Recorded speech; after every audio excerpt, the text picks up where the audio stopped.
Are you thinking of selling your home and want to get top dollar for it, but you're not really quite sure what improvements to make to get the most out of the sale? Well, today that's exactly what we're going to talk about. What you want to fix and what you want to skip.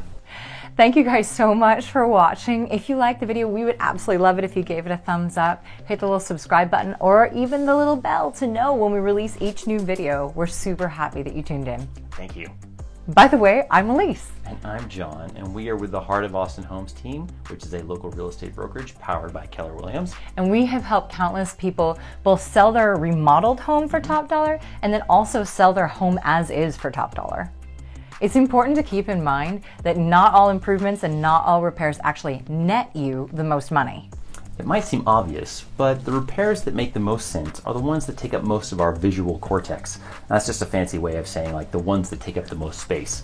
So that's why you hear about like the paint and carpet flip, where you just replace the flooring or the carpet and you redo the paint. Well, hey, that's most of the house. So those are always real big winners to make the house look a lot better. At least as far as visible space, most of the house. True. Now, we'll talk about some of the others too.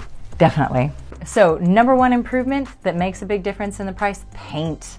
So this is something that costs a couple $1,000s to repaint your whole house, but man, it makes a huge difference in how it is perceived. And sometimes if your paint is in really good shape, you can do just the trim, right? Which is that little white spot down on the floorboards or up in the crown moldings. You'd be amazed at what like refreshing that trim can do. Just really make an existing paint job really pop. And it's not as much as redoing the whole house, but it can make a big visual difference. Definitely. Number two is floors. So what takes up the most visual space other than the walls?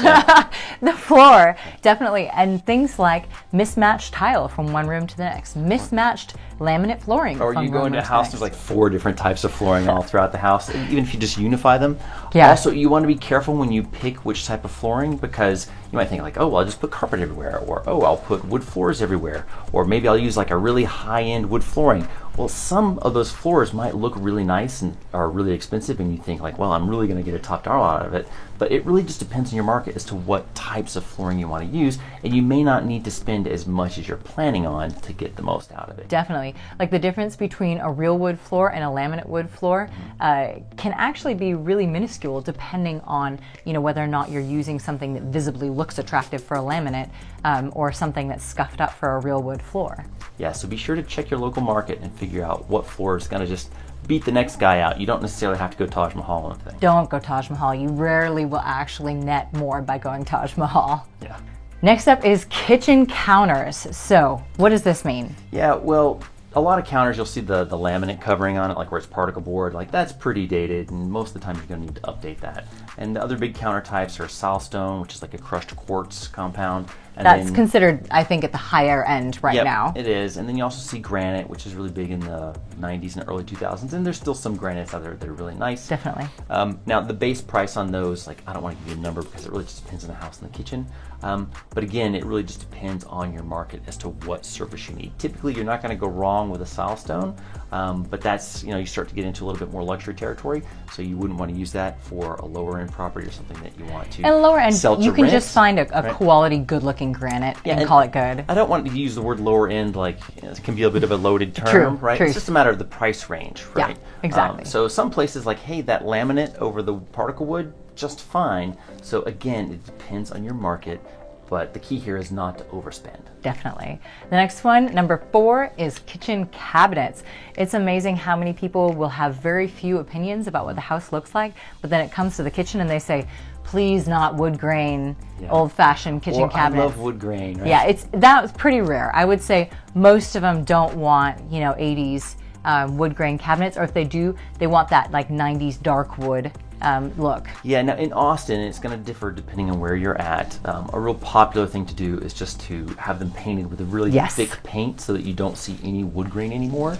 And the big differentiator that I see is once the cabinets are of a certain age, they go from like a thicker, more sturdy wood to either like a thinner wood. And like the cabinet hinges are also, if they're older, really like they just don't open as well, and like they've got a lot of paint in them. And they're not smooth. And it also just stains and wood warps over time. Like once wood's 30 years old, it's going to be hard to keep its original shape. One thing to keep in mind with that too is a lot of people are like, oh, I'll just paint my own cabinets. Beware. watch a couple YouTube videos before you do that. You need to sand those down to get the varnish off of them so the paint has something to grip onto. Otherwise, you'll end up seeing streaks, you'll end up seeing fainter spots, and it actually takes a lot more time than you would think to paint cabinets. It's a lot of work to remove your cabinets and paint them. It sounds like, oh, I'm just going to get a brush out and do it. But if you do, it'll look that way. Yeah, exactly. I'm not saying don't do it yourself. I'm just saying watch some YouTube videos first. Yeah. And just keep in mind, it takes time. And you gotta like sand, prime, and sand and paint. So it's like there's multiple layers to do a good job. Definitely. So have you made any improvements to your home? What did you like about your home that really made you say like, yeah, I want this house? Was it the floors or the paint? I would love to know what improvements you've made and how they affected your resale. Let us know in the comments below. Okay, the next one is maybe the stove. So in this particular case, a lot of people, when they're replacing appliances in their kitchen, for some reason the stove ends up coming last. And so, you know, they'll have all stainless steel appliances and then a black or a white stove or something like that. And that will make a kitchen look dated so fast. Yeah. One good thing is, even if there are black appliances, make sure they're all black appliances. If they're all kind of a bronzy look, make sure they're all a bronzy look. Nothing like makes one white, one black, and one stainless. Yeah, definitely. Okay, the next one is master bath improvements. So really there's kind of two big rooms that sell houses, the kitchen and the master bath. So that's certainly the next place to upgrade. You know, you can really kind of go hog wild on the master bath. Yeah. Don't go hog wild unless you're in a higher end. Yeah, it depends. It depends on the market, right? So if you like super upgrade it, you run the risk of being the most expensive house in the neighborhood, and that's never a good place to be. But like completely retiling a master shower looks great, but also pretty expensive. You may or may not need to do it. You can, you know, redo the cabinets, of course, the same as with the kitchen. You know, the same painting.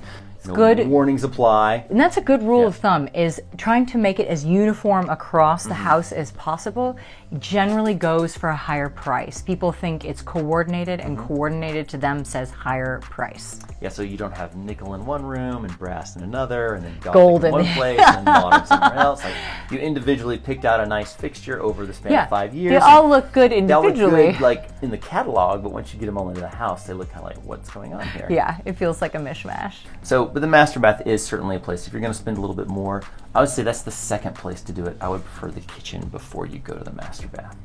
Here's a funny one you might not have expected. Number 7 is the garage door. So it's funny, when you're looking at the front of the house. Not the garage door into the garage, but the front of the garage. Exactly. Think about what percentage of the front of a house, the curb appeal of a house, is actually the garage door on the front of it. A lot of people want a side angle garage or a back entry garage because they just don't even want to see it. But if you can do, say, a carriage door or one that is appealing, definitely no dents, definitely no dings in the paint. Or like a nice wood grain if it goes with the color of the house. Exactly. That sort of thing. It actually makes a substantial difference and is one of the upgrades that consistently gets you more money out of it than it costs. And it's like a new garage doors might be like $600 a door for like a really nice one, and you can get sometimes even $10,000 more because just the curb appeal of the house goes way up, right? So if you're going to spend like one thing for the curb appeal, it's definitely the garage door. The last place that is worth it to spend a little bit of change is your landscaping. It's basically just everything else about your curb appeal. You know, making sure that you have some cute bushes, some color, things like that. Really just make it feel lush and inviting and tend to get you a higher price that nets more than you put into it. Yeah, and here in Texas, things are so darn hot. You can do a lot of that with xeriscaping, so stone and pavers, things like that. So you don't have to get necessarily super mature bushes, although people love to see those. They're hard and more expensive to get in if you plant them fully mature. Definitely. Number 1, don't, unless you have to, replace your whole HVAC system. Exactly. Cool air is a commodity. It is. And I mean, if the system is absolutely driven into the ground and it is broken and it is not going to air condition your house in order for you to have showings, that is one thing. However, otherwise it is a good idea to wait till you ride it into the ground. Yeah, a rusty compressor from the 80s that looks ugly and still provides cold air, it still works. Definitely. And it's something that you can negotiate on the other side when when we get into repair negotiations, but rarely will you pay as much on the negotiations on the other side as you would for a brand new AC yourself. Yeah. Okay, the next one where you probably don't need to spend a lot of money is replacing your roof. Now, again, if it's at its end of life, you're probably going to have to replace it because you can't insure the home if the roof is failing. But in many cases, you can just top up the roof. and reseal all of the protrusions from all of the vents, and replace some of the damaged tiles with ones of the same type. And you can extend the life of a roof many years. In many cases, you might have a 20 or 30 year roof that's 15 years old. No reason to replace it. Just let that baby sail until it absolutely needs to be replaced. Definitely. And is there a chance that you will have to pay a little bit on repairs or a little bit towards the buyer being able to replace that in a couple years? Potentially. That is a potential. But the likelihood of you having to pay for a completely new roof in order to make the transaction happen is relatively low, and I would rather you get that in your bottom line, any difference between those two. Yeah, absolutely.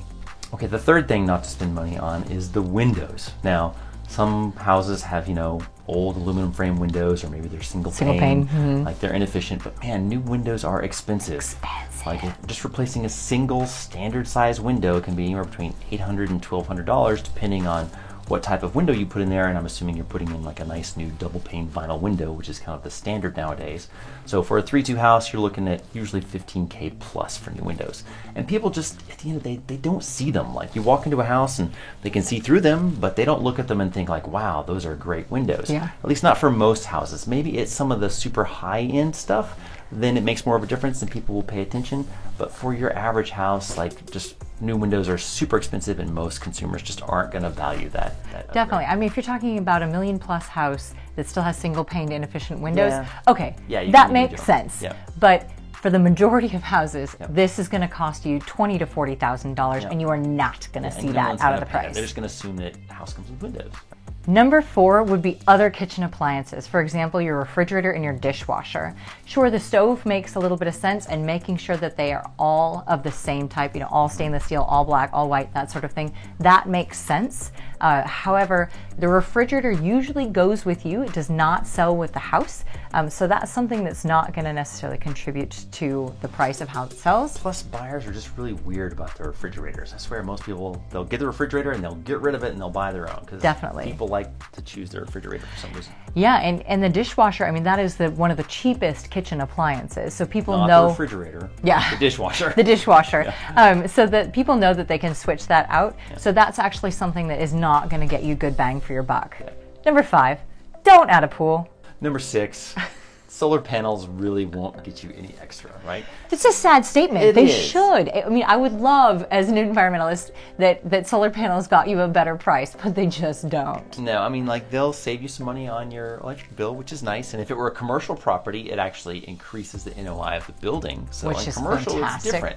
You will actually make a return on the money saved. But for residential, if you've got 2 houses that both look effectively the same, and one's got solar panels and one doesn't, generally people are not going to pay you an extra $5,000 or $10,000 for the one with solar panels. Yeah, the difference is going to be small if it exists, and not net you more money. Someone might choose that house over another one that's otherwise equal and pay the same amount because it looks a little bit better, but there's not going to give you any. You'll also occasionally get a green buyer who specifically wants one, so it might be a selling point, but it is unlikely to get you more in the price. Yeah, in general, no. So this list generally holds true across neighborhoods, but obviously different neighborhoods prioritize certain upgrades over others, certain repairs over others. For example, if everybody in a whole neighborhood has a pool and your house doesn't, that may seriously ding yours on price. Yeah, now that's not normal, but there are some neighborhoods that are like that, so it depends. Yeah, exactly. In general, it is not an intelligent idea to add a pool to your house for the value.